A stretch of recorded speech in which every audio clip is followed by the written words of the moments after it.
Welcome back to HR Psych. So what I thought was going to be a couple of weeks, at most a month, to recover from COVID actually ended up being a couple of months. So thankfully I am almost fully recovered at this point and able to get back to doing what I love to do, which is teaching and sharing all of the things that I've learned throughout my 18 years in human resources. So the entire HR community right now is buzzing about quiet quitting. I've decided I'm not going to make an entire video dedicated to that because, to be completely honest, quiet quitting is not real. People are just establishing healthy boundaries at work. And to put it the easiest way, I cannot remember this person's TikTok channel name, but once I figure it out, I will put it in the description below. Yes, of course, I have a TikTok. Basically, the way that they put it is the perfect way to put it. Companies are upset that their employees don't give a shit anymore. Are the employers giving them something to give a shit about? Are they quiet quitting, or are they just giving you what you're giving them? The answer is no. Then you really have to reevaluate how you are with your employees and how you engage with them. That's all I have to say about that.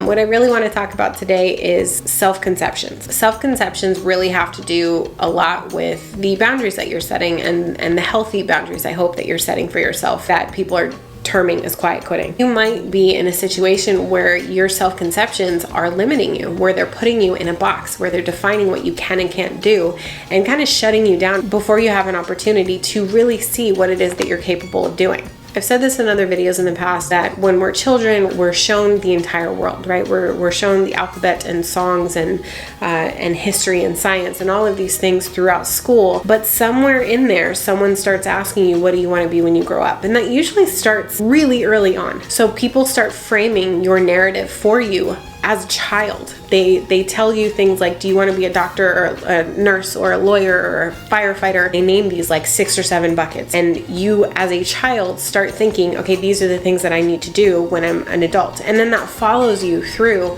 high school and then in college. What do you want to study? What are you going to do to earn money? What are you going to focus on? What that does is it makes us think that I am this thing. I chose to be in human resources, so therefore I am an HR professional, and that's it. No, humans were not meant to be that way. We are multifaceted. Our brains do not work in one construct. If you haven't watched the video on self-actualization, I would actually recommend that you go back and watch that first. My life does not revolve around my career. I love what I do. I very much enjoy HR. I wouldn't spend almost 2 decades of my life in it if I didn't. However, there was a point in time where I had it at the center of my life and it's all consuming, and I lived to work, and it created this time period for me a few years back where I was bored and I was doing the same things every day, and I was like, is this really how I'm going to spend the next 40, 50, 60 years of my life working, doing the same thing all the time over and over again? And I got really frustrated with it. Like, this is the system that I've built in my life. Like, why?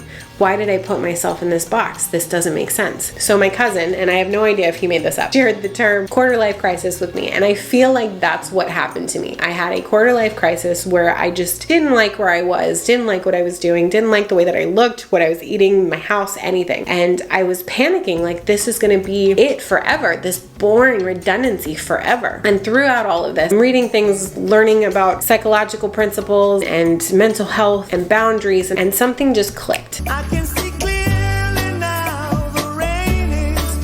So basically what happened is I went back to what brought me joy. I stripped everything away, went very minimal even in my home, and said, what is it that would actually bring me happiness? What would bring me back to a place where I feel good about what it is that I spend my time doing, whether it's professionally or personally? And it always came back to psychology. I read psychological journals for fun. I have a lot of psychology textbooks. I have podcasts and trade shows and associations that I'm part of because it's something that I enjoy. In rediscovering that, I also realized I can have it all. I can be a person in HR, an HR professional, which I'm good at, and a person that genuinely believes and feels passionately about psychology. And I can put them both together. So what that led to really is the birth of HR Psych. And it took many, many years trying to craft that and figure out how exactly to do that. But it all came together in what you're seeing now. I am able to train and develop employees through tough situations. I'm able to offer coaching and counseling, and I'm able to do the compliance and the payroll and all the checkbox stuff that you would typically do with HR. And I can enjoy doing it because I get to marry both halves of myself. Now, maybe for you, it's not 2 things. Maybe it's 3 or 4 things that you're passionate about. Maybe it changes by the year, by the day, by the month. You want to discover new things, you change new things, that's fine. That's what happens with people as they grow older and experience life. They try new things. I didn't want this to be super ranty, but of course it is super ranty because I had this self-discovery and I wanted to share it with people. I want to leave you with a question. And this is the question that I had to answer for myself a few years ago to really make sure that I was mentally in a good place and that I wasn't living to work, that I was really making sure that my job was not the center of my universe,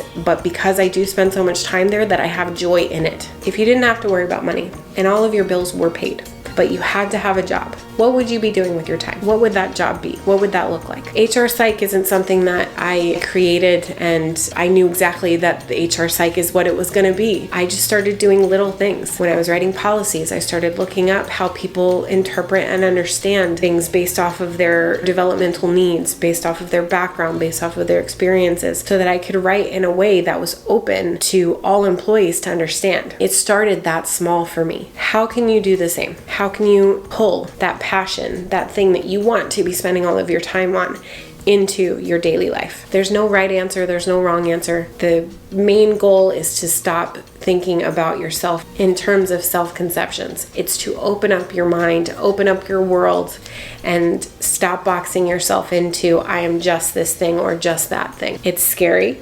I will say that. It is scary to make that change. It is scary to take that leap, but it is amazing once you do.